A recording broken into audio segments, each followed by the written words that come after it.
qu'il a prédestiné, qu'il a planifié avant, il a fait quoi? Il les a aussi appelés.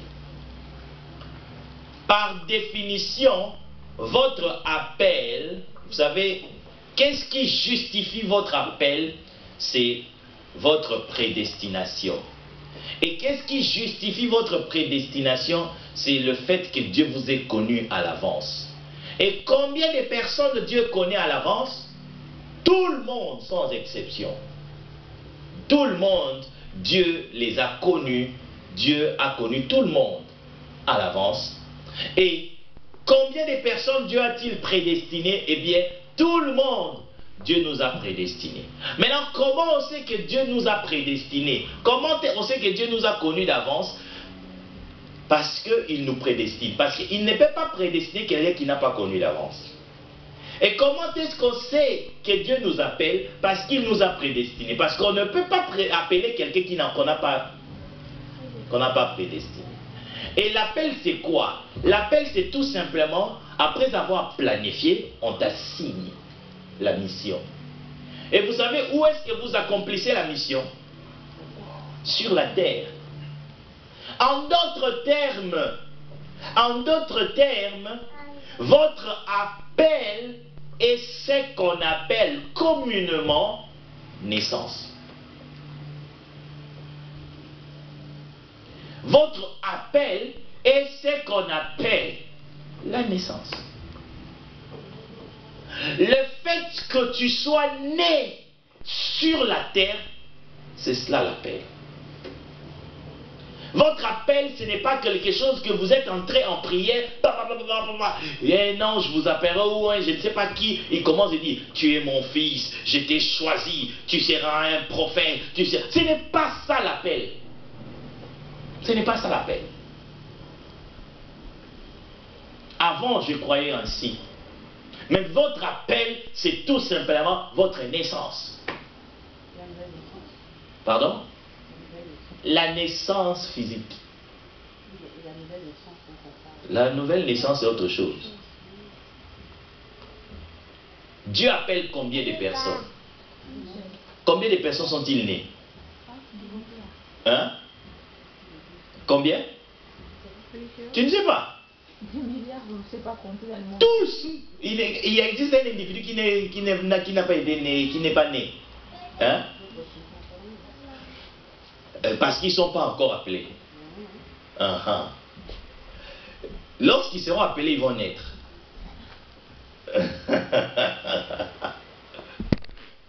C'est pour cela le secret de la naissance, c'est l'appel. Votre appel, c'est votre naissance. Maintenant, le problème la réponse à l'appel, c'est la manière à laquelle tu vis sur la terre. Et c'est cette réponse qui fait de toi un élu. C'est-à-dire qu'on choisit de venir alors. Pardon? C'est-à-dire qu'on choisit nous-mêmes de venir sur terre en répondant à cette appel. Sur ça, il faut écrire. J'ai dit tantôt, l'appel, c'est Dieu.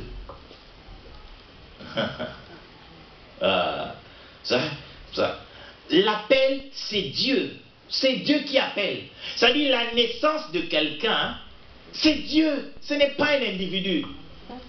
Oui. Je m'excuse. En fait, si je peux juste éclaircir un peu.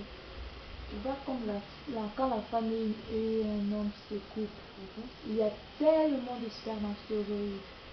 Mais il n'y en a qu'un seul ou bien des jumeaux qui gagnent la course pour rentrer. Dès qu'ils rentrent dans le vide, la porte se ferme. Donc c'est ça déjà l'appel. Dès les premières, donc tout le monde se bat pour s'en sortir de cet appel. Donc si tu gagnes ce course-là, c'est toi qui l'as gagné dans cette première étape. Je ne sais pas si tu as bien compris. C'est assez vite. Alors, merci beaucoup. Donc, même dans la biologie, on démontre ça. L'appel, c'est Dieu qui appelle, mais votre appel est lié à votre est déterminé par votre obéissance afin que vous soyez élus. Voilà pourquoi Jésus va dire, beaucoup sont appelés ou beaucoup sont invités. Votre appel, c'est l'invitation que Dieu vous donne. Dieu vous donne l'invitation, c'est-à-dire Dieu vous appelle sur la terre pour accomplir son but, pour accomplir sa mission, pour accomplir son dessein, pour accomplir son plan. Maintenant, le fait que tu dis, Seigneur, j'accepte la responsabilité du plan, j'assume cela, ça te fait un élu. J'ai une question par rapport à l'avortement. La personne est appelée de l'avortement. Oui, c'est ça. Voilà pourquoi Dieu n'accepte pas ça. Voilà pourquoi Dieu interdit ça. Parce que lorsque l'homme essaie d'intercaler le programme de Dieu, eh bien vous aurez des problèmes. C'est des femmes qui ne savent pas. Oui, là, la Bible dit, rejus-toi stérile. Anne, la maman de Samuel était stérile.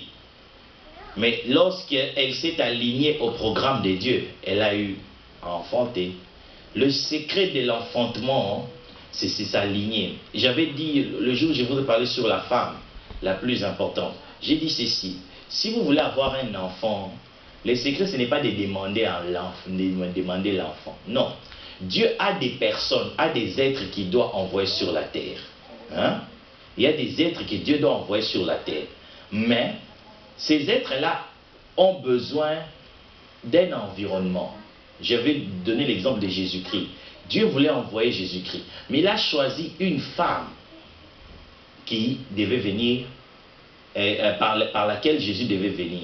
C'est-à-dire, si vous voulez être une femme que Dieu enverra, un être, un homme ou une femme dans ce monde, eh bien, fais-toi une bonne femme. Fais-toi une bonne mère. Le secret pour avoir l'enfant, c'est d'être une bonne mère.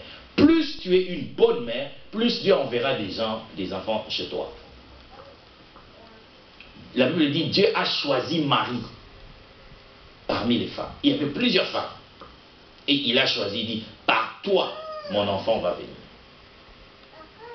Souvent, nous pensons que c'est le fruit de la prière. Non. C'est le fruit du respect de principe. Du reste, Dieu ne fait pas parce que vous avez prié. Dieu fait parce que vous avez respecté sa parole. Et sa parole dit, il existe des gens que Dieu doit envoyer dans ce monde. Et ces gens-là, ils ont besoin d'un foyer. Ils ont besoin d'un homme. Ils ont besoin d'un père. Ils ont besoin d'une mère. Alors, lorsque vous vous conformez à ces mères-là, lorsque vous vous conformez à ces pères-là, eh bien l'enfant vient. C'est ça le secret. Simple. Alors, je disais tantôt, selon le texte de Matthieu, beaucoup sont appelés et peu sont élus. Le Romain 8,30 dit, à ceux-là qu'il a prédestinés, il les a aussi appelés. Prédestinés, appelés. Et à ceux qu'il a appelés, il les a justifiés. C'est là où intervient votre nouvelle naissance. C'est là où intervient votre nouvelle naissance. Parce que votre appel, c'est votre naissance. Pendant que lorsque vous étiez né, c'est-à-dire vous êtes venu au monde, vous avez eu à faire des choses. L'exemple que j'avais donné tantôt, la sœur Anne-Marie quitte sa maison pour venir à l'église. La destination, c'était l'église. Mais en cours de route, elle change. Elle prend une autre direction. Elle dit, je n'irai plus à l'église. Elle est devenue fautive. Alors, pour qu'elle puisse revenir, voilà pourquoi il y a le terme « ré » dans tout ce que Jésus a fait. Restauration, rédemption. Maintenant, pour qu'elle puisse revenir à son chemin, sur son chemin, elle a besoin de la justification. Elle a besoin de la justification.